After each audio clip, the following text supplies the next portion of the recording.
जगत सारा क्षणिक है और आत्मा एक नित्य है। आत्मा का अनुभव बस एकमात्र नित्य है। कहन राज को कर नमन, करो महान यह काज। आप्त ज्ञान की प्राप्ति है, मंगलमय सुख साज। मंगलमय सुख साज।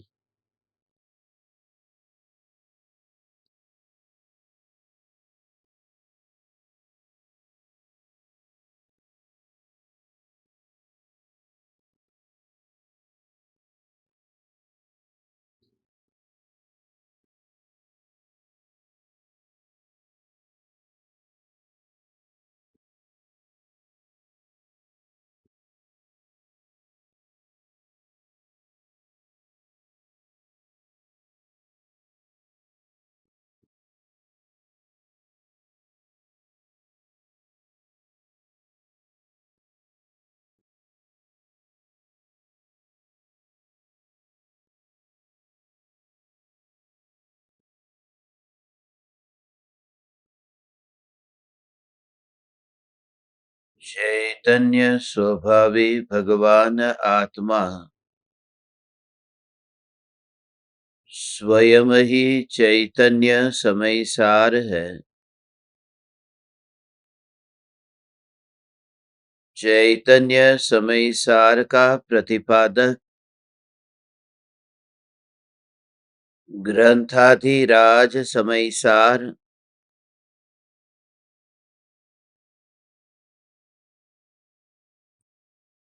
पुण्य और पाप दोनों को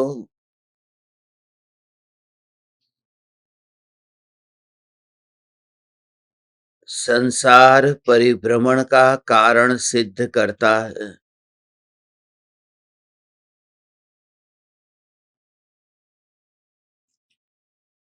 मैं दूसरे जीवों को सुखी करता हूं या दुखी करता हूं, ऐसे भावों से, और मैं दूसरे जीवों को झिलाता हूं और मारता हूं, ऐसे भावों से आत्मा में पुण्य और पाप कर्म का बंध होता है। क्योंकि ये भाव विकल्प है और विकल्प से नियम से बंध होता है। त्रिकाल ध्रुव चैतन्य परमात्मा जो स्वयं ही निर्विकल्प है, जिस ध्रुव चैतन्य सत्ता में अनादिकाल से आज तक कोई कार्य उत्पन्न नहीं हुआ, ऐसा ये ध्रुव चैतन्य परमात्मा मैं हूं, ऐसा अपनापन होते ही पुण्य और पाप के विकारी भावों में अपनापन छूट जाता है। ऐसा ही लगता है कि यह मेरी बात नहीं है, किसी और की बात है। मैं जहां विराजमान हूं वह सत्ता अत्यंत न्यारी है उन अनित्य परिणामों से। जैसे सम्राट सिंहासन पर बैठता है और महल के बाहर हवा के निमित्त से पत्ते उड़ते हो, तो वह पत्ता उड़ता हुआ सम्राट के पास आता नहीं है और सम्राट अपने को कैसा अस्पर्शी अनुभव करता है कि वह पत्ता उसकी स्पर्शना नहीं करता। ऐसे ही सम्यक दृष्टि ज्ञानी धर्मात्मा अपने ध्रुव ज्ञायक देव की ये त्रिकाली ध्रुव चैतन्य सत्ता की अस्थि पर विराजमान होने से कर्म के उदय रूपी हवा से और विकल्पों के पत्ते से अपने को अस्पर्शी, अपने को निराला न्यारा अनुभव करते हैं और इस वजह से ना उनके भीतर ऐसी मान्यता का जन्म होता है कि मैं दुखी हूं या सुखी हूं, मैं पुण्य रूप हूं या पाप रूप हूं, मैं दूसरे को सुखी करता हूं या दुखी करता हूं, मैं दूसरे को झिलाता हूं या मारता हूं।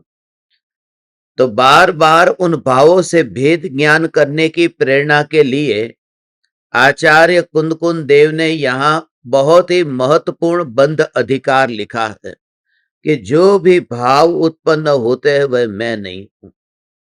बच्चे का जन्म हुआ है वह मां में से हुआ है, मगर बच्चे का नाम अलग है, मां का नाम अलग है। तो दोनों की सत्ता अलग अलग है, दोनों का जीवन अलग अलग है।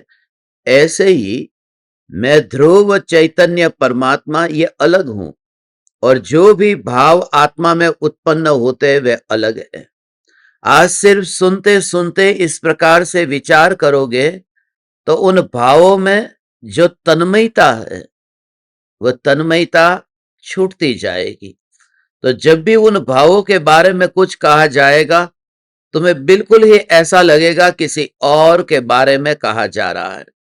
जैसे आप अभी मंदिर गए और मंदिर जाकर के जो भाव आया ना कि मैं मंदिर गया, भगवान के दर्शन किए और किसी ने आपकी तारीफ की, सचमुच ये व्यक्ति बहुत धार्मिक है, सुबह उठ करके भगवान के दर्शन करने जाता है, मंदिर जाता है।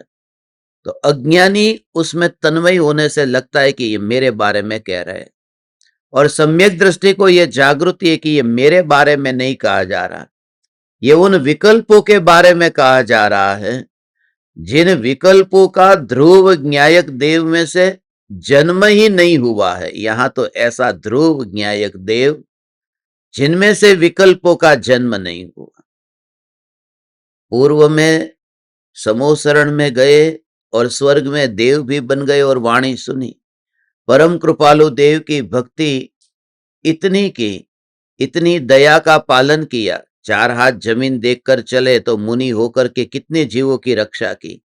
अग्नि का एक जीव मर न जाए, आरती का दिया नहीं जलाया, वनस्पति का एक जीव मर न जाए तो भगवान को फूल नहीं चढ़ाए। एक एक पंखुड़ी में कितने जीव है ये समझ करके कितने सूक्ष्म सूक्ष्म जीवों की हिंसा नहीं की। इतना सब कुछ करने के बावजूद भी अभी परिभ्रमण क्यों चालू रहा?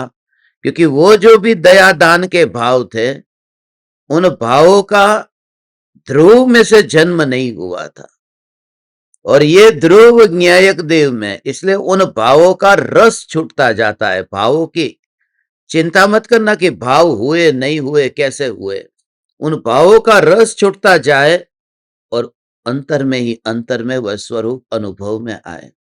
नारियल के गोले के ऊपर जैसे देखो वो जो रंग है वो रंग अलग है, ऊपर जो रंग है वो पीले जैसा रंग है नारियल के गोले में देखो, और वहां पर अंदर है वो सफेद है।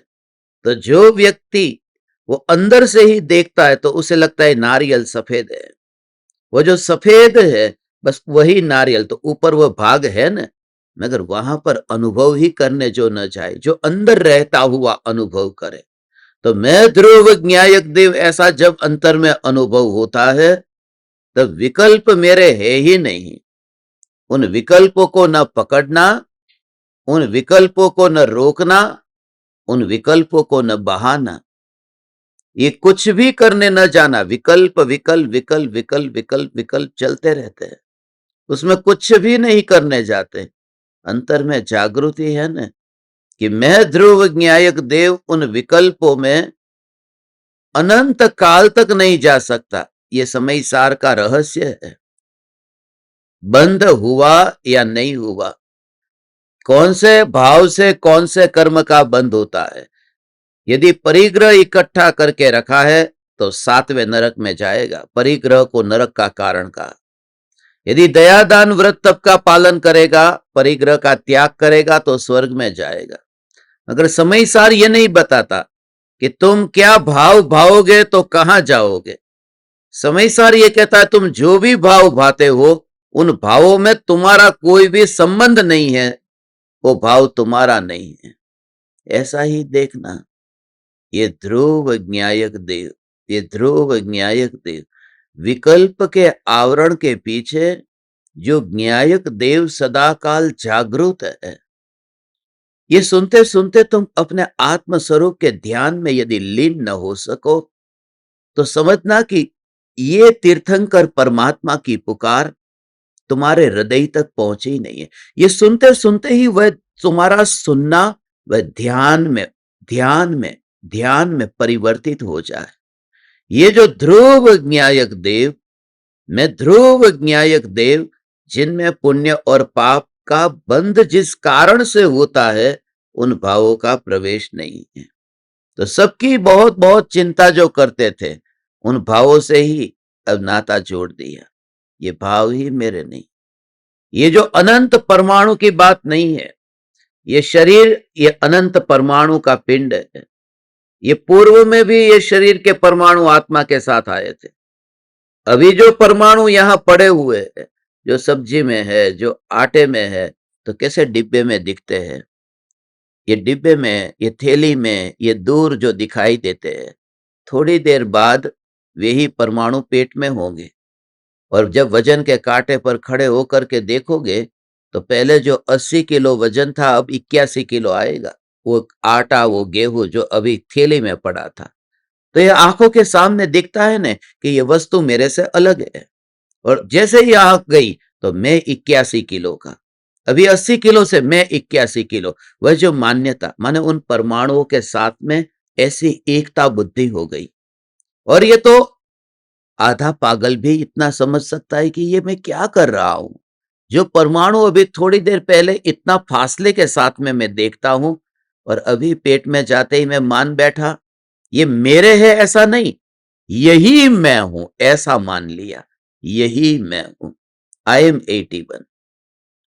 तो वो जो मैं पना उसमें स्थापित हुआ, मैं पना। तो ऐसा सम्यक दृष्टि को ये शरीर में जैसे भेद ज्ञान होता है कि ये भाव तो मेरे पास में कभी थे ही नहीं, अभी मुझे क्रोध नहीं आ रहा, फिर थोड़ी देर के बाद में क्रोध आया, तो जो पहले कभी था नहीं और बाद में फिर रहने वाला नहीं है, वह भाव मेरा कैसे हो सकता है। तो मात्र सत्ता सत्ता सत्ता सत्ता सत्ता सत्ता का संस्कार दृढ़ करो। मैं ध्रुव चैतन्य सत्ता, ऐसा संस्कार जब तुम ध्यान में अंतर में जाओगे तो तुम्हें अनुभव होगा कि दुनिया की कोई भी शक्ति तुम्हें उसकी ओर आकर्षित नहीं कर पा रही।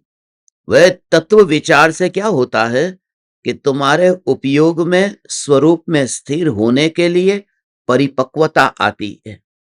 वो परिपक्वता कैसी है, जैसे फल है, वो पेड़ पर पक गया और उसको किसी ने अब वहां से भेजा नहीं, वृक्ष ने उसको विदा नहीं किया, वो फल पक गया था और कैसे नीचे जमीन पर गिरता है। तो जब तुम्हारे भीतर में ये तत्व विचार चलता है तो विचार चलते चलते जो उपयोग है वह भगवान आत्मा में ऐसे समा जाता है, गिर जाता है, अभेद हो जाता है। वो फल पेड़ से नीचे गिर गया और उस फल को दुख हो रहा है कि अरे मेरा पेड़ कहां चला गया।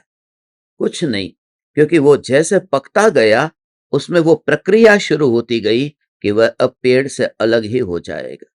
तो जब तुम सुनते सुनते, ये बात खास समझना, जो बुद्धि से सुनता है उसका कुछ नहीं हो सकता, जो भावों से सुनता है, जो अंतर के भावों को हृदय से जो सुनता है, और हृदय से सुनते सुनते ये जो ज्ञान है, ये ज्ञान अंतर में ढलता हुआ तुम्हें अनुभव में आएगा। तुम ही खुद अनुभव करोगे भगवान कि यह ज्ञान अंतर्मुख हो रहा है। मैं ध्रुव ज्ञायक देव जो अंतर्मुख हूं, और सब प्रकार के विकल्प, अपने ही विकल्प में अब नहीं है रस, तो पराये के विकल्प में कैसे होगा उस जीव का रस। ओ हो, अपने ही विकल्प में रस नहीं है तो पराये के विकल्प में, वो तो दूर के हुए ना, वो पराई सत्ता हो गई। बेटा धर्म नहीं करता, बच्चे है ना आजकल, वो बच्चे अनाड़ी है, वो धर्म नहीं करते, उनको बस संसार संसार संसार अच्छा लगता है। हम जब छोटे थे तब तो हम इतना धार्मिक थे, नवकार मंत्र माँ बाप ने बचपन में सिखा दिया, सब याद किया, मंदिर ले जाते थे, कितनी हमने भक्ति की। आजकल के बच्चे का क्या, जब तू अपने को न्यायक स्वरूप देखता है ना तो ऑटोमेटिक ये डिस्कनेक्ट हो जाएगा कि मुझे अपने राग और द्वेष, अपने कषाय के भावों से अब नाता नहीं है, तो उनके उनके भावों से मुझे क्या लेना देना। तो तू अपने में ही, अपने में अपने साथ ही रहता जाएगा। तो जहां पर रहेगा तुझे लगेगा मैं अकेला हूं, मैं अकेला हूं, मैं अकेला हूं। उसे सौगानी जी कहते हैं, भीड़ में रहते हुए तू एकांत बना लेता है, एकांत बना लेता है। और एकांत बनाने का अर्थ यह है कि जो भी वस्तु तुम्हारे आसपास में है, उन आसपास में वस्तुओं के होने पर भी वो अंदर की प्रक्रिया, बस अंदर जानना जानना जानना जानना जानना जानना, वह हो रहा है, वो रियलाइज होगा। और चारों ओर संयोग होंगे, मगर उसका तुम्हें अनुभव ही नहीं होगा। देखो सिर पे यहां पर एक सुई चुभाव तो अनुभव होता है, थोड़ी सी एक छोटी सी सुई की नोक यदि यहां पर सिर पर चुभे तो दर्द होता है, मगर कैंची से लेकर के सारे बाल काट दे तो कुछ नहीं होता, वे बाल उधर ही तो थे। मगर इतने सारे बाल होने पर भी वो वहां पर अनुभव नहीं हुआ, क्योंकि अनुभव स्वभाव जहां पर वो चमड़ी है वहां पर हुआ ना। तो ऐसे ही जो भी विकल्प होंगे वो बाल की तरह है, मैं खाऊं, मैं पीऊं, मैं बोलूं, मैं चलूं, ऐसा विकल्प। मगर जैसे तुम ज्ञान स्वरूप में चैतन्य ऐसा अनुभव करोगे तो वहां पर तुम्हें वेदन होगा, ऐसा मैं भगवान आत्मा हूं, ऐसा मैं चैतन्य तत्व हूं। प्रयोग करते करते देह से अलग हो जाता है। जो भी जीव आज तक मिथ्या दृष्टि से सम्यक दृष्टि हुए न, वो ऐसे ही हुए भगवान। तत्व विचार करते करते करते तत्व विचार। इसलिए जो चक्रवर्ती जैसे सम्राट, 24 तीर्थंकर में से एक भी तीर्थंकर झोपड़ी में पैदा नहीं हुए थे, एक भी तीर्थंकर गरीब परिवार से पैदा नहीं हुए। क्यों? इतना वैभव क्यों मिला? उनको तो छोड़ना है कि इसके लिए कि जितना जितना वैभव उन्होंने भोगा, उससे एहसास होता गया कि कुछ नहीं मिला। अज्ञानी जो जीता है ना, वो एक आशा के बल पर जीता है, कल मुझे महल मिलेगा और सुख मिलेगा, तो जिंदगी चलती रहती है, चलती रहती है कल। और चक्रवर्ती ये तीर्थंकर, उनको तो मिल गया और फिर भी कुछ नहीं मिला, तब लगा कि अब ये छोड़ने योग्य है। अज्ञानी है, उसको पाने के लिए दौड़ रहा है। इसलिए दो प्रकार के लोग हैं, जो रास्ते पर रहते हैं वो महलों में जाने के सपने देखते हैं, और जो महलों में थे तीर्थंकर वो रास्ते पर आ गए। और आ गए उसके पीछे कारण है, क्योंकि वहां पर उन्होंने खालीपन का एहसास किया। तो स्वयं के अनुभव के बिना कुछ नहीं हो सकता। यदि कोई कुछ भी कहे तो वो समझ में नहीं आ सकता। बच्चे को कहो कि आग के पास मत जा, मत जा, तो भी बच्चा जा रहा है। माँ कितनी बार पकड़ती है फिर भी जा रहा है। और एक बार बच्चे ने जाकर के आग को छू लिया और फिर वो दूर हो गया। फिर माँ ने कहा जा बेटा अभी आग के पास जा, जा जा और नजदीक जा। अब बच्चा जाता ही नहीं है। वो महत्वपूर्ण है कि उसे अनुभव हुआ है। तो जो अनुभव है, तुम अपने जीवन में तभी परिवर्तित हो सकते हो जब अनुभव होगा। मगर अनुभव होगा तब होगा, आज तुम सुनते हो न, तो कहीं ना कहीं, कल कोई कह रहा था न कि हम जो सुनते हैं वो कहीं ना कहीं घटना में याद तो आता है। रास्ते पर फुटपाथ को देखो कि अरे मैं इस फुटपाथ पे सो रहा था, तो फिर जिंदगी में याद आता है कि अभी एयर कंडीशन वाला कमरा नहीं है, तो याद रख वो चर्च गेट के फुटपाथ के दिन। मानो अभी तो ऐसे तुरंत भूतकाल के अनुभव को याद रखोगे। तो कहीं पर भी हो जाओ, तुम कहीं पर भी, तुम वाल्केश्वर आ गए तो तुम ये मत भूलना कि भुलेश्वर की चाल में तुमने क्या किया था, वहां पर कैसे जिए थे। तो याद रखोगे तो फिर जमीन पर रहोगे। ये बहुत जरूरी है, नहीं तो अहंकार का नशा इतना पकड़ लेता है और उसके लिए सदगुरु का सानिध्य अनिवार्य है, वरना जीव पागल हो जाएगा, नशे में नशे में नशे में चकचूर हो जाएगा। यही तो हो रहा है आज पश्चिम के देशों में। देखो न, अमेरिका, यूरोप जैसे देशों में देखो, इतना इतना इतना इतना वैज्ञानिक विकास हो रहा है, इतनी खोज हो रही है। सबसे ज्यादा टेक्नोलॉजी की खोज ये उन्हीं देशों में है, पश्चिम के देशों में, अमेरिका में। ये देखो, यूट्यूब है, गूगल है, व्हाट्सएप है, इंस्टाग्राम है, फेसबुक है, ये जो भी सोशल मीडिया, इंटरनेट टेक्नोलॉजी, ये माइक्रोसॉफ्ट है, एप्पल है, ये सब कुछ ये अमेरिका में। और अमेरिका के 50 राज्य है, और 50 राज्य में एक ही राज्य में, कैलिफोर्निया में, ये सारे के सारे जितनी कंपनियां सब एक ही राज्य में, कैलिफोर्निया में। और उसमें भी उसका एक सिटी बना हुआ है, सिलिकॉन वैली, उस जगह पर। और इतना टेक्नोलॉजी, इतना ब्रेन, और कंप्यूटर के जो इंजीनियर देखो ने, मैंने तो माइक्रोसॉफ्ट कंपनी में जहां पर वहां गया था आत्मसिद्धि की स्थापना के लिए, देखा कि उनकी उंगलियां जैसे घूमती है, ऐसे ऐसे उंगली के एक एक कोड जो होते हैं, वो कितने पेज के, पूरे का पूरा ये पेज भरा हुआ है, उसके नीचे कंटिन्यूएशन में कितना, वो एक कोड ही है, कोड एक है लगता है। और इतने बड़े बड़े सर्वर, इतनी बुद्धि कि सारे के सारे कोड उनको याद रहते हैं, और घर जाकर के डिप्रेशन की गोली लेते हैं। इतना विकास, इतनी बुद्धि होने पर भी अंदर में क्यों? क्योंकि खोज सब बाहर की अंदर का पता ही नहीं है।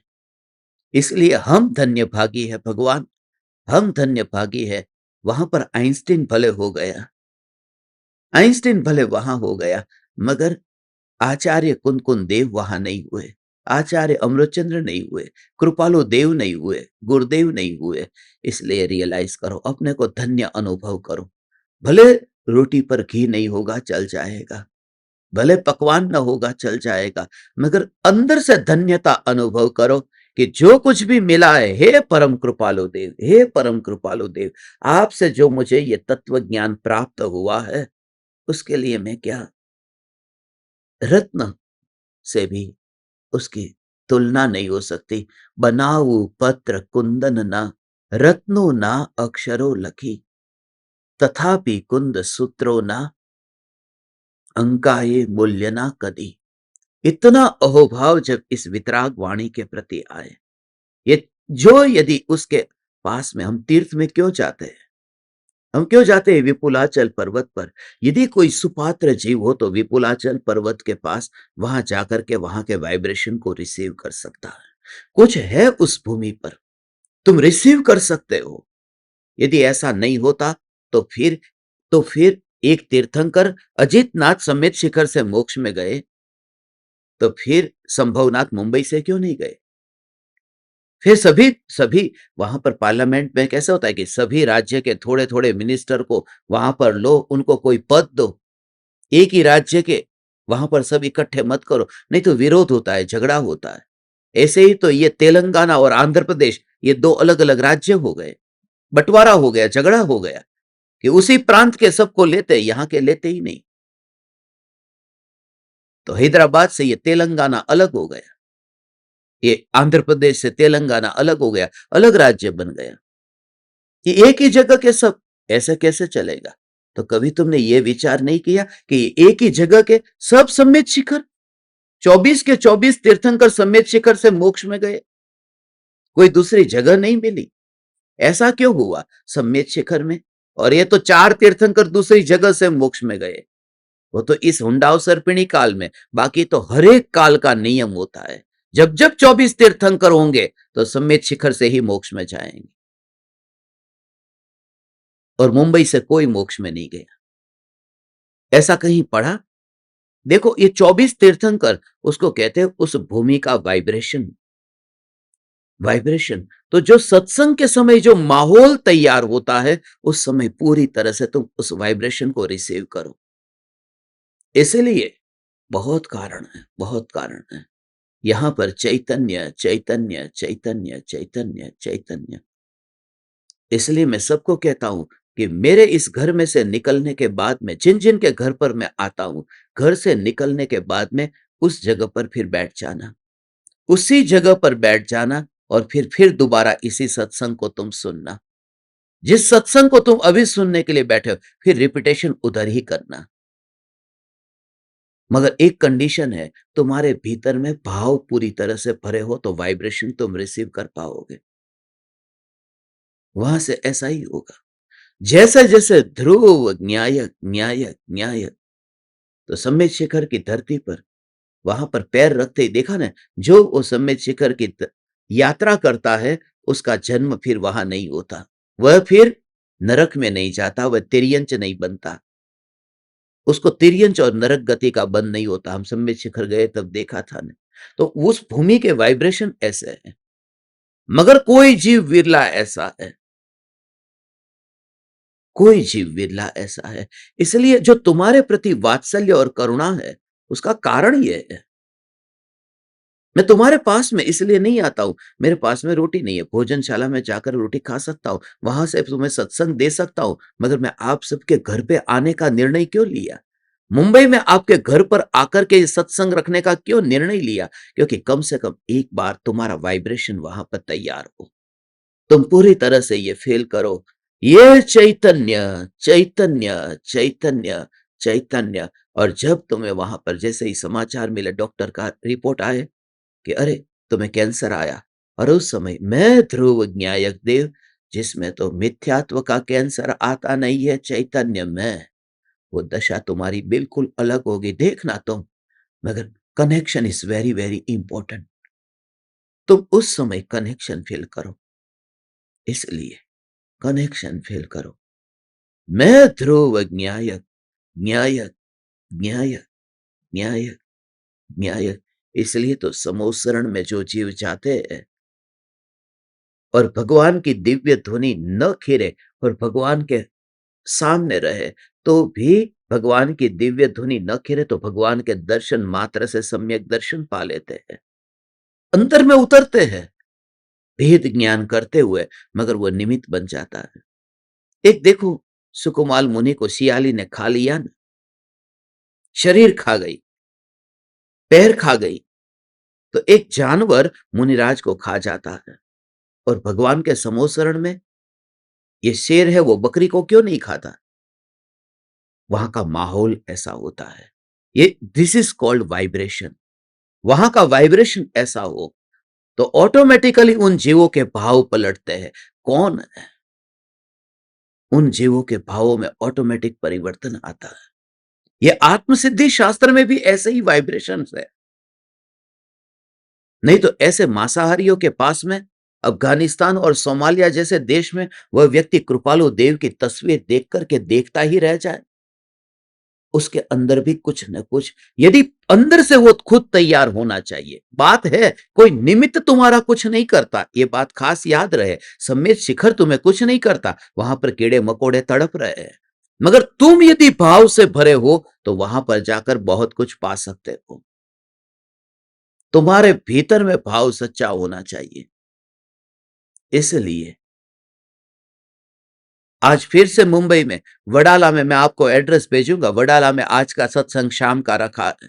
आज वहां पर समोसरण की रचना होगी, और सभी ज्ञान दीपक जो मुंबई में रहते, जिनके पैर काम करते, जो ऑफिस जा सकते, जो दुकान जा सकते, उनको आना है।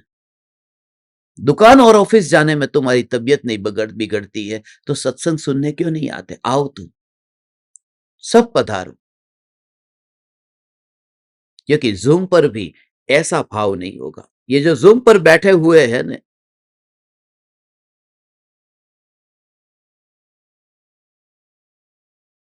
ये जिन जिन लोगों ने मोबाइल का कैमरा ऐसा खड़ा कैमरा रखा है ना, खड़ा, उसके बदले में ऐसा टेढ़ा कर देना, और टेढ़ा करोगे तो कुछ अलग दिखेगा। देखो पूरा चित्र पूरा दिखता है। और जब टेढ़ा करोगे तो उसमें यदि रोटेट को यदि तुमने वो कर दिया होगा ना रोटेट, हाँ, तो ऑटोमेटिकली तुम्हारा वहां से रोटेशन में हो जाएगा तो चित्र अलग दिखेगा। खाली खड़ा मोबाइल रखा और टेढ़ा मोबाइल रखा तो कैसे भाव में फर्क पड़ गया। अब जरा विचार करो कि जब तुम प्रत्यक्ष आकर के जब सुनो तब क्या होगा वहां पर। इसलिए तो जब गुरुदेव, और हम तो ऐसे हैं कि ओ हो साक्षात निश्रा में, और उस समय वह काम हो जाता है। हे परम कृपालु देव, हे परम कृपालु देव, भाव से कंटिन्यूस कंटिन्यूस कृपालु देव को भाव से, क्योंकि यहां हम मजबूर है, पामर है। परम कृपालु देव से थोड़े दूर, थोड़ा दूर का फासला रह गया, थोड़े आने में हमारी देरी हो गई। हे परम कृपालु देव, आपने ये ध्रुव न्यायक देव का स्वरूप बताया, वह हमें कहीं सुनने को नहीं मिला। दुनिया में सब कुछ मिला, ओ हो, मगर ये न्याय न्याय न्याय का स्वरूप निज पद निज माही लयू, दूर थयू अज्ञान। गुरु मिले तब तक तो अज्ञान दूर ही नहीं हुआ था। गुरु के मिलने से अज्ञान दूर नहीं होता, निज में निज की अनुभूति हुई और अज्ञान दूर हो गया। भगवान, हे चैतन्य परमात्मा, ये कनेक्शन है, ये कनेक्शन। यदि सामने वाला जीव यदि भाव से भरा हो तो ऐसा होगा। और जो शियाली ने मुनिराज के शरीर को खा लिया, उन्होंने भी शरीर को खा करके भी, वो शियाली ने शरीर को खा करके भी पूर्व के कर्म का हिसाब चुकता किया है। उसमें भी वो मुनिराज का तो हित ही हुआ है, क्योंकि जो था वो चुका दिया और वो निर्वाण की ओर जा रहे हैं। अंदर में ही, अंतर में ही, बस ऐसा ओ हो, तुरंत वहां वो दूसरा कुछ नहीं किया जा सकता। तुम्हारे सामने सूर्य आता हो, तुम क्या करते हो? पर्दे को बीच में, पर्दा बंद कर देते हो। कमरे में बैठे हो और सूरज की रोशनी सामने आ रही है तो तुम पर्दे को बंद कर देते हो। मगर पर्दा ही ना हो तो तुम क्या करोगे? तुम आंख को बंद कर दोगे, आंख को पर्दा बना दोगे, आंख बंद कर दोगे। मगर आंख भी ठीक तरह से बंद नहीं हो रही तो क्या करोगे? तुम अपना मुंह मोड़ लोगे। कैसे मुंह मोड़ लिया कि जहां सूरज की रोशनी आती है वहां से उल्टा मुंह मोड़ लिया। तो जो भी राग और द्वेष के विकल्प होते ना, तुम्हें लगेगा ऐसा उदय आया है, ऐसा उदय आया है, तुरंत अपना मुंह मोड़ ले, उपयोग को मोड़कर अंदर ले आ। उदय को पलटा नहीं जा सकता, उपयोग को पलटने में तेरा पुरुषार्थ है, शुद्धोपयोग तेरा पुरुषार्थ है। कर्म के उदय में कुछ नहीं किया जा सकता। बस दूसरा कुछ बोल रहा है, उसको बोलता हुआ नहीं रोका जा सकता। मुझे नहीं सुनना है, ये मेरे हाथ में है। तो जो भी उदयगत परिणाम है उससे ज्ञानी निराकुल रहता है। इसलिए तो बस अभी निकला, अभी निकला, ये तैयारी होती है। अभी अभी अभी अभी अभी अभी ये तैयारी होती है, और उस तैयारी के साथ में फिर तन्मयता जो विषयों की है वह भी छूट जाती है।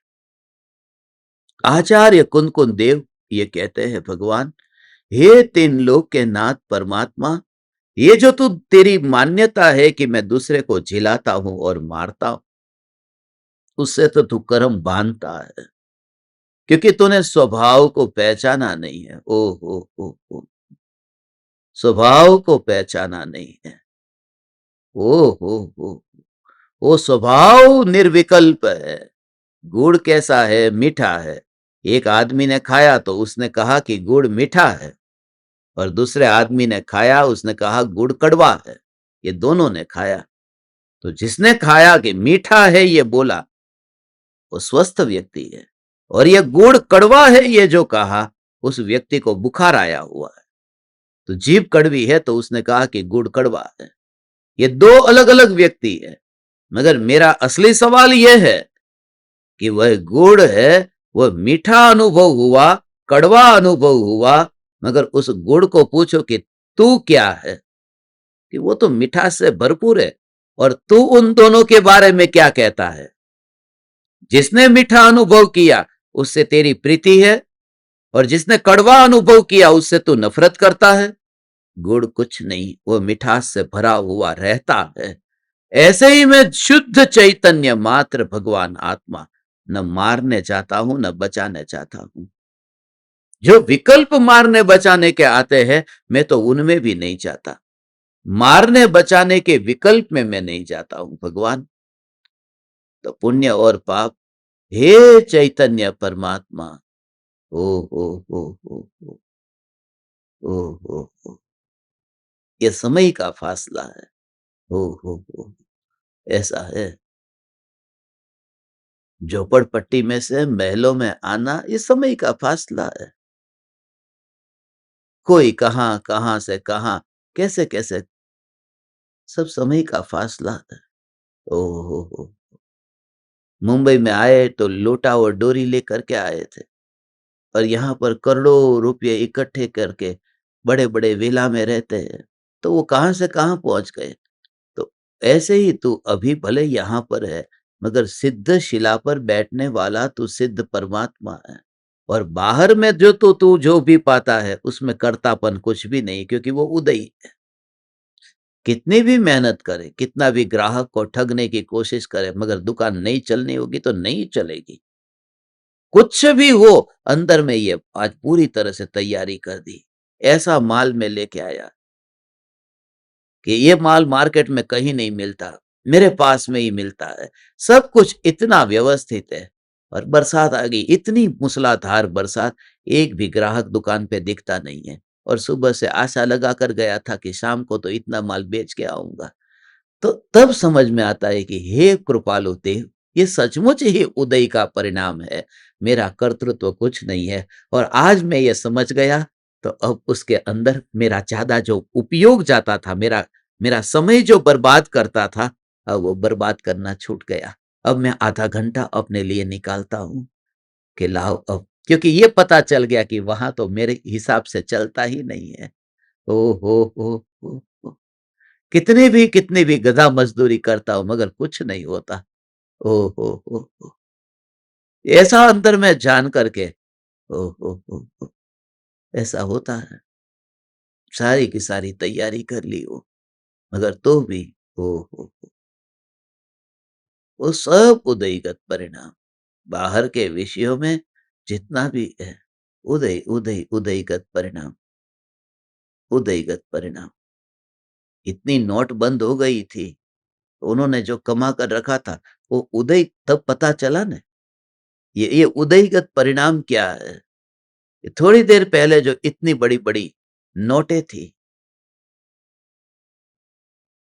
बस, ओ हो, कागज के टुकड़े होने में देर कितनी लगी। तो उस समय विचार करना है। अज्ञानी क्या करता है, ठीक है, वो चलो 2000 की नोट बंद हो गई, 1000 की नोट बंद हो गई, चलो ठीक है, अब आगे जाकर के कुछ और कमा लेंगे।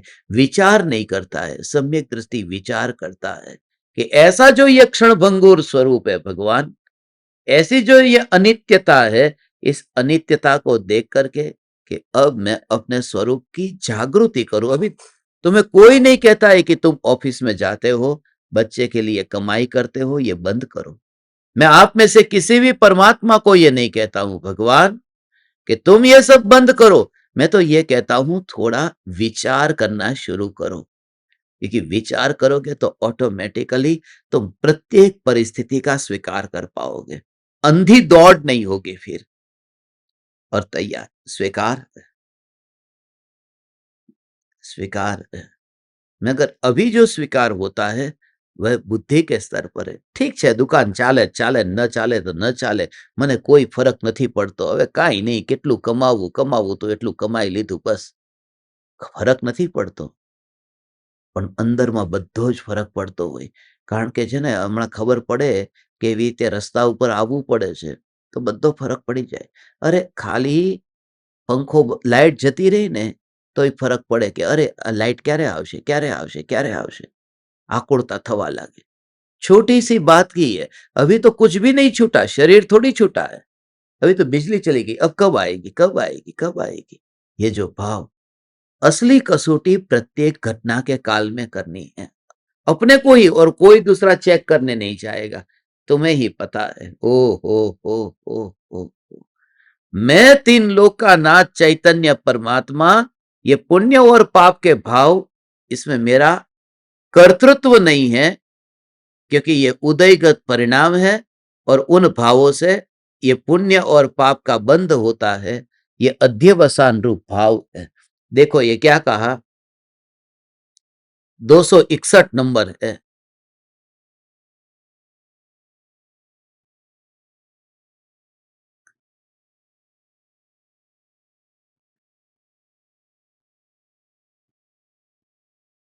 दो सौ इकसठ नंबर।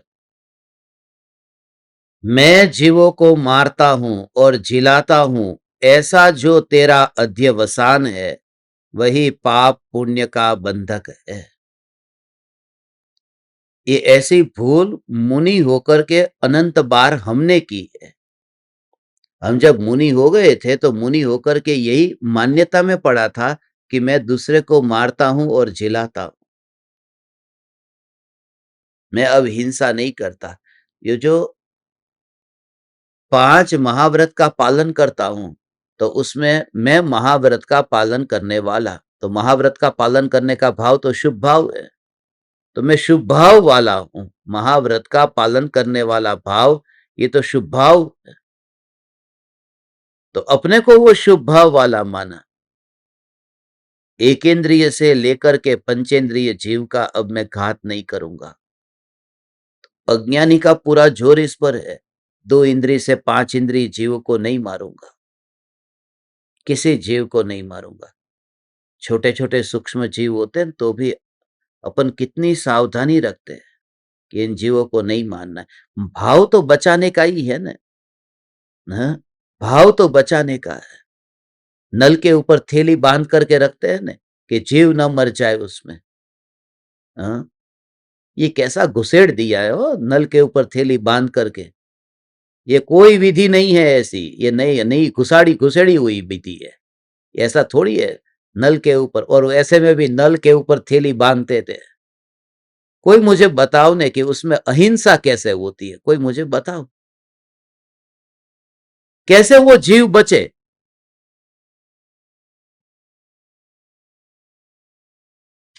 तुमने हाथ धोया तो वो जीव तुम्हें कैसे, वो कैसे बचे, कभी ये विचार किया उसका? मैं तो आपको ये कहता हूं कि मानो चींटी है, वो चींटी अंदर ही अंदर फंस गई, थैली के अंदर ही। अब जब तक वो मुर्दा अंदर से पूरी तरह से पिघलेगा नहीं, तब तक वो मुर्दे को पिघलता पिघलता पिघलता पिघलता वो पानी तुम्हारे पास आएगा। यदि तुमने 10 बार हाथ धोया तो 10 बार वो अंदर मरी हुई चींटी अंदर भरी पड़ी है, वो पिघलता जाता है मुर्दा, पानी अंदर से बाहर आएगा। तो उसमें अहिंसा कहां हुई है? चींटी तो मर ही गई। तुम लाओ ना मेरे पास में कोई तुम्हारे तार्किक पंडित विद्वान को लाओ, तो अहिंसा किस प्रकार से हुई उसकी, और इतनी थैली को बांधा। और टॉयलेट के अंदर जैसा फ्लश चालू किया तो 10 बाल्टी वहां पर टॉयलेट में ऐसे ही करके, वहां थैली छन्ना बांधने नहीं गया टॉयलेट में, वहां भी छन्ना बांधना था ना। यहां तो थोड़ा सा पानी चाहिए था, एक मगा पानी में हो जाता, वहां तो बाल्टी की बाल्टी चली जाती है।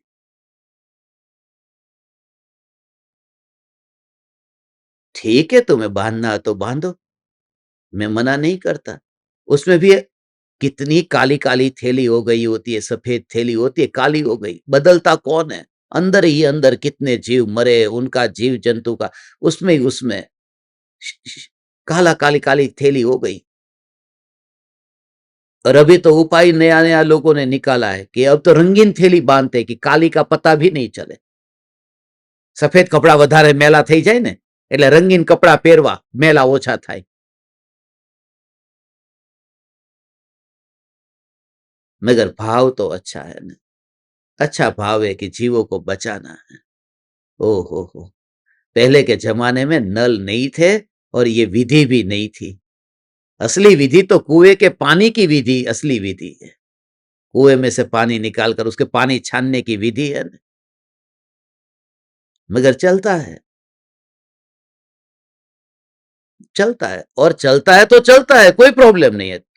बात यह है कि फिर ऐसा जो नहीं करता है वो तुम्हें फिर कीड़ा मकोड़ा दिखने लगता है। पापी कहां जाएगा, देखो नल के ऊपर छन्ना भी नहीं बांधा, वो भटकेगा बस संसार में। जैन होकर के नल पर पानी छन्ना छन्ना बांधता नहीं है, तो दूसरे के ऊपर फिर नफरत कर दी हमने।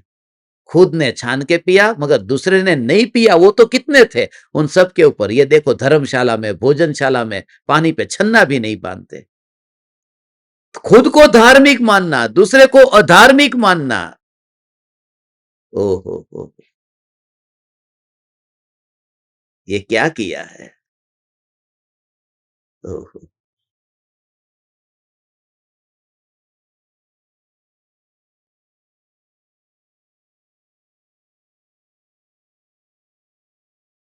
ये पुरानी विधि को अपनी स्टाइल में लेने की बात है। अब बस स्टाइल यूज करना है पुरानी, नियम पालना है वो पुराने, मगर इसमें रह करके नियम पालना है। इसलिए तो विहार तो करना है, मगर व्हील चेयर पर फिर करना है, फिर इलेक्ट्रिक कार में करना है, फिर इलेक्ट्रिक चेयर में करना है। विहार तो करना है तो नियम तो वही पालना है, मगर फिर यहां की फैसिलिटी के साथ पालना है। इसके लिए पंचम काल में, पंचम काल का यह प्रभाव है, ये पंचम काल का प्रभाव है। नल पर छन्ना नहीं बांधना ये पंचम काल का प्रभाव नहीं है, ये छन्ना बांधने का नया चालू हुआ ये पंचम काल का प्रभाव है। ये कि चौथे काल में नल नहीं थे ऐसे जो घर घर आते हो, मगर वो जो तयात का पालन करता है अच्छी बात है, चलो मैं झंझट में भी नहीं पड़ता, ठीक है चलो। मगर तेरी जो मान्यता है कि मैंने इन जीवों को बचा दिया, इस मान्यता की वजह से तो पुण्य पाप बांधता है। मारता हूं और बचाता हूं इस भाव से तो कर्म को बांधता है। तू उस बात में ये भूल गया कि मैं चैतन्य परमात्मा हूं, जो मारने और बचाने वाला मैं नहीं हूं। मैं ज्ञाता दृष्टा रहने वाला शुद्ध चैतन्य तत्व। ओहो हो,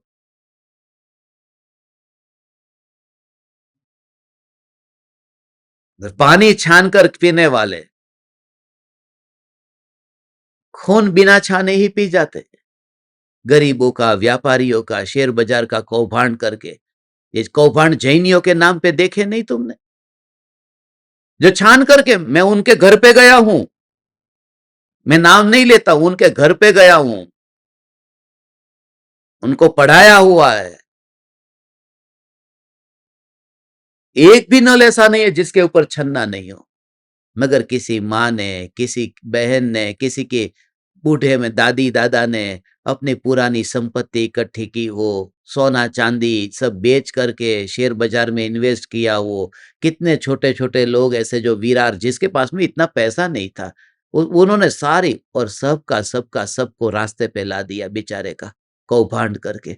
तो ये जो वहां पर छन्ना बांध करके रखना और गरीबों का खून पी जाना, ये कहाँ तक धर्म है फिर भगवान। इसके लिए शुरुआत यहां से होती है, जो मुझे आंखों से दिखाई देता है। यहाँ पर कोई नौकर काम करता है, नौकरानी है, काम करने वाला है, महाराज है जो खाना बनाने आता है, ये सब जो, तो उनके उनके आत्मा को दुख न पहुंचे, ये उनके आत्मा को, उनके प्राण को मैं उनके साथ में कठोर शब्द में बात न करूं, उनसे प्रेम से बात करूं। वो भी परमात्मा है, उनकी भी मजबूरी है, वो कभी देरी से पहुंचे तो मैं उनसे ऐसा। अभी गजपंथा से वो मुंबई आना है, अब टैक्सी वाले को 9 बजे बोला और टैक्सी चालू की 11 बजे। अब बीच में उसको 20 मिनट रुकना पड़ा। ठीक है, हमने उसको 2-2 घंटे इंतजार कराया है, तो वो बेचारा 20 मिनट रुका है गैस भराने के लिए, तो फिर उसके ऊपर ऐसा नफरत क्यों करना। उसकी भी रोजी रोटी का सवाल है, वो भी बेचारा 2 घंटे तक वेट करता रहा। ये कोई शास्त्र समय सार में नहीं लिखा, ये मैं तुमसे कहता हूं कि जब तक ये प्रैक्टिकल छोटी छोटी बात में यदि नहीं प्रयोग किया होगा, तो कोई कुंद आचार्य देव की बात समझ में नहीं आएगी भगवान। ऐसा भी प्रैक्टिकल और अधूरी दशा है, कभी गुस्सा भी आ जाएगा, मगर फिर विचार करना, भूल मत जाना, ये मैंने क्या किया, ऐसा मुझे नहीं करना, ये मेरे लिए योग्य नहीं है। इस प्रकार से जो विचार करता है तो अपराध से छूट भी सकता है, वरना अपराध कंटिन्यूस चलता रहेगा कि कोई भूल हुई ही नहीं है मुझसे। मैंने क्या, मैं सेठ हूं, मैं मालिक हूं, मैं मालकिन हूं, मैं सेठानी हूं, उसमें भूल क्या, मैं तनख्वाह देती हूं, पैसा लेता है ना, मुफ्त में थोड़ी आता है। नहीं, हर बात में बार बार फिर पैसे को बीच में मत लाना, नहीं तो वो उपकार का भाव है ना, वो नहीं रहेगा। इसलिए तो लोगों को जब पढ़ाता था तो उनको वो भाव क्यों नहीं था, इस वजह से, क्योंकि पैसा दे करके, पैसे दे रहे हैं ना पढ़ने के, फिर उपकार किस बात का। तो वो दिमाग में वो नशा रह जाता है, पैसा मिल रहा है ना, पैसा मिल रहा है ना। और यहाँ पर नेपेंसी रोड पर ही एक बिल्डिंग है, मैं उनका नाम नहीं लूंगा, रंभा बिल्डिंग, रंभा नाम है बिल्डिंग का। वहां पर 3 लोगों को पढ़ाने जाता था, 12 से 1, फिर नीचे आकर के 5 मिनट में, फिर 1 से 2, 2 से 3, ऐसे 3 क्लास होते थे एक ही बिल्डिंग में। और उनको मैंने कहा एक काम करो, आप तीनों एक ही टॉपिक पढ़ते हो, तो मैं आपको 2 घंटे पढ़ाऊंगा, तीनों एक साथ हो जाओ तो आपको 1 घंटा ज्यादा पढ़ने को मिलेगा और मुझे भी 1 घंटा बच जाएगा। और 3 में से एक भी तैयार नहीं हुआ, तीनों का एक ही कहना था, हम आपको पैसा दे देते हैं ना।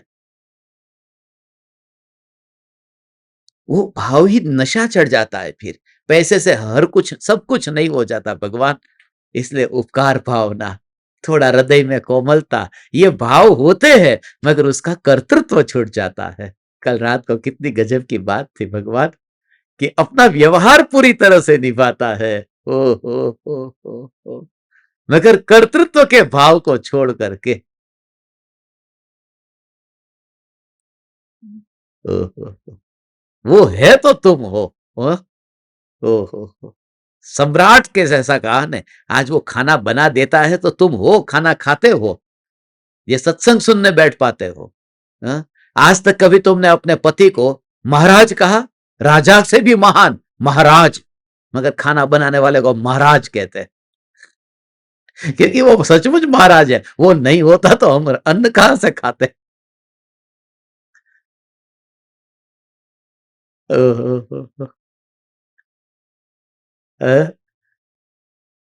कभी भी, कभी भी ये ध्यान में समय सार पढ़ते पढ़ते ये बात खास ध्यान रखोगे ना, तो दोनों का बैलेंस होगा। इसलिए मैं आपको 2 दिन से ये कह रहा हूं, न्याय और नीति के बारे में भी बस अपने अपने भूमिका के अनुसार यथा योग्य नीति न्याय, ये छोटी छोटी बात में समय सार पढ़ने वाले लोगों को मैंने कोर्ट कचहरी में जाते देखा है। बाप और बेटा कोर्ट कचहरी में चले गए, भाई भाई कोर्ट कचहरी में चला गया, भाई बहन कोर्ट कचहरी में चले गए, और पढ़ते हैं समय साथ।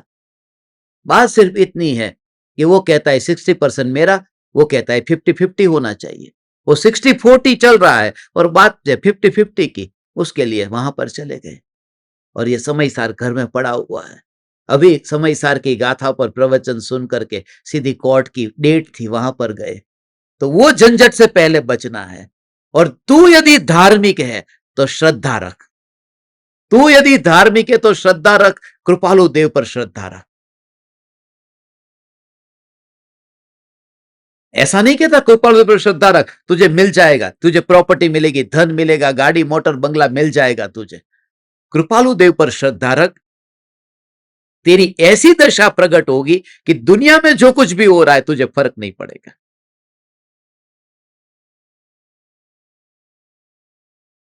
और सबको ऐसा ही लगता है कि बस मैं न्याय से जी रहा हूं, सामने वाला ठीक नहीं है।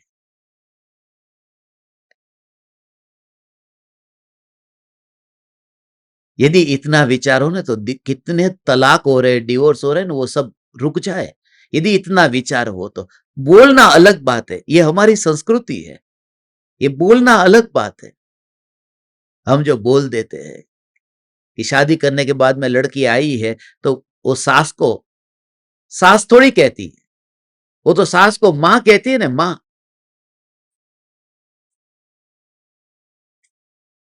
मगर फर्क है, अंदर में मां कहती है मगर अंदर में मां मानती थोड़ी है। अपनी मां के प्रति जितना प्रेम है उतना वहां पर सास के प्रति नहीं होगा, डेफिनेटली नहीं होगा। और बोलेगी है, मगर वहां से जन्म लिया है ना, ये मेरी माँ है। इसलिए मम्मी को तो मम्मी कहते हैं, मगर सासू को मम्मी नहीं कहते, मम्मी जी कहते हैं। वो जी लगाना तब पड़ता है जब फॉर्मेलिटी करनी हो। जहां असली है तो सासू को कभी तू नहीं कह सकते, मगर आपने अपनी मम्मी को कहा ना, मम्मी तू क्या कर रही है, तू माने प्रेम की बात है। एक बार सासू को तू कह के बोल, उस दिन ही कोर्ट में मिलेंगे फिर।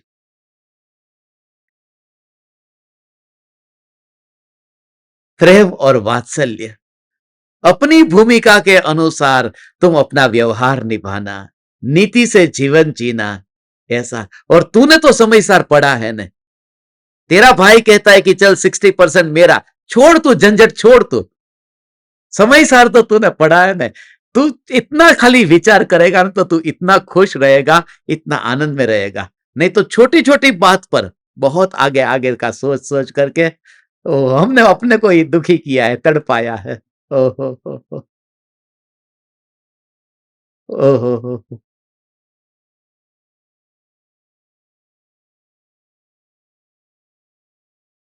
ये बहुत ध्यान रखना, किसी का भी 1 रुपया भी तुम्हारे पास में बाकी रह गया तो अगले भव में वहां पर भिखारी होकर के लेने देने के लिए रुकना पड़ेगा। 11वें गुणस्थान से नीचे जीव गिरता है, किसी का 1 रुपया बाकी रह गया हो तो चुकाने के लिए 11वें गुणस्थान से नीचे गिरता है, क्योंकि 11वें गुणस्थान में रुपये का व्यवहार व्यवहार नहीं होता, वो बाकी रह गया था। ऐसा होता है कि मानो मुझे, ऐसा होता है मुझे आपको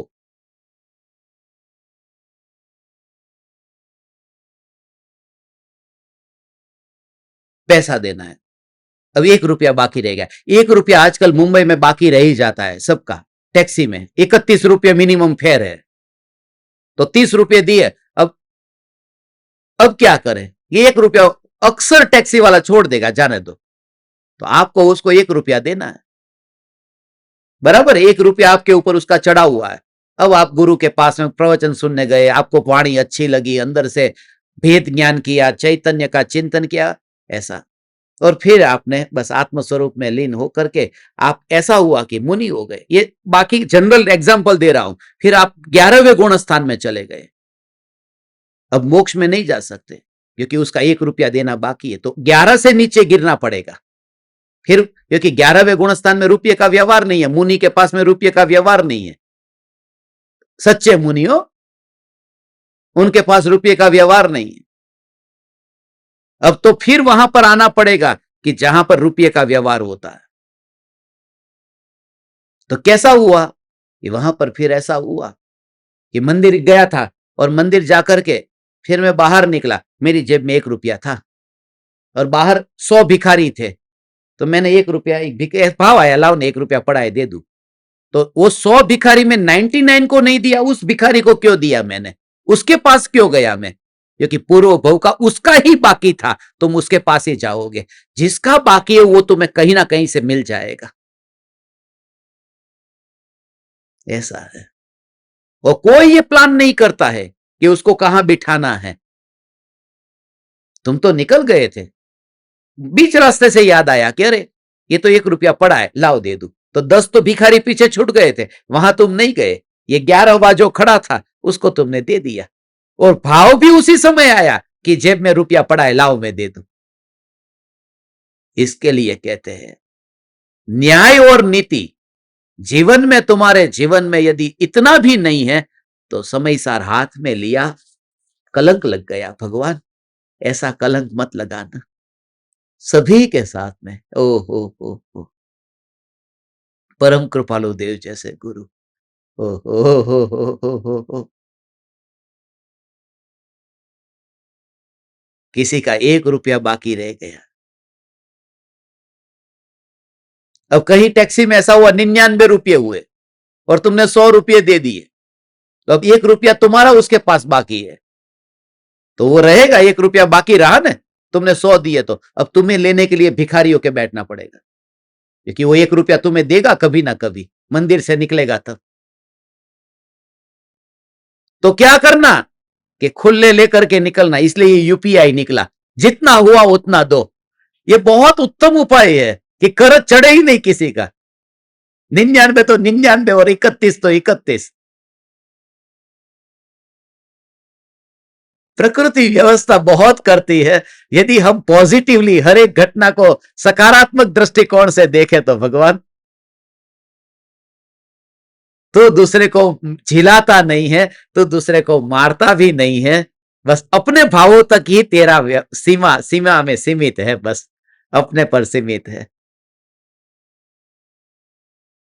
ठीक है, बहुत आनंदित हूं मैं आप सभी ज्ञान दीपकों से, धर्म शिष्यों से, समाधि प्रज्ञ साधकों से मिलकर के। आज शाम को फिर अपन डीसीडीपी का सेशन होगा और 7:42 पर अपन मिलेंगे।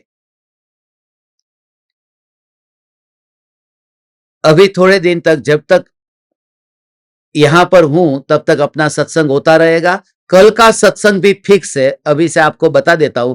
कल बोरीवली में सत्संग है, तो जो बोरीवली रहते हैं उनको भी एड्रेस भेज देंगे। तो आप सब वेस्टर्न लाइन वाले सभी के सभी वहां पर आ सकते हैं। नजदीक में पड़ेगा बोरीवली में आपको, जो ज्ञान दीपक रहते हैं।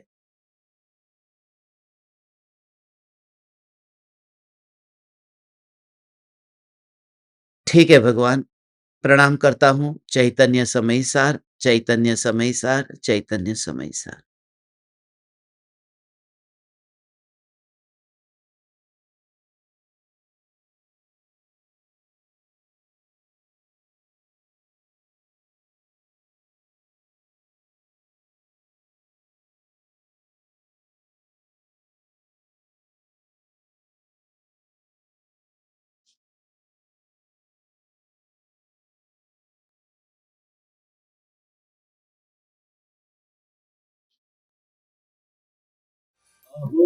अहो श्री सद्गुरु करुणा सिंधु अपार, इस पामर पर प्रभु किया आहो आहो उपकार,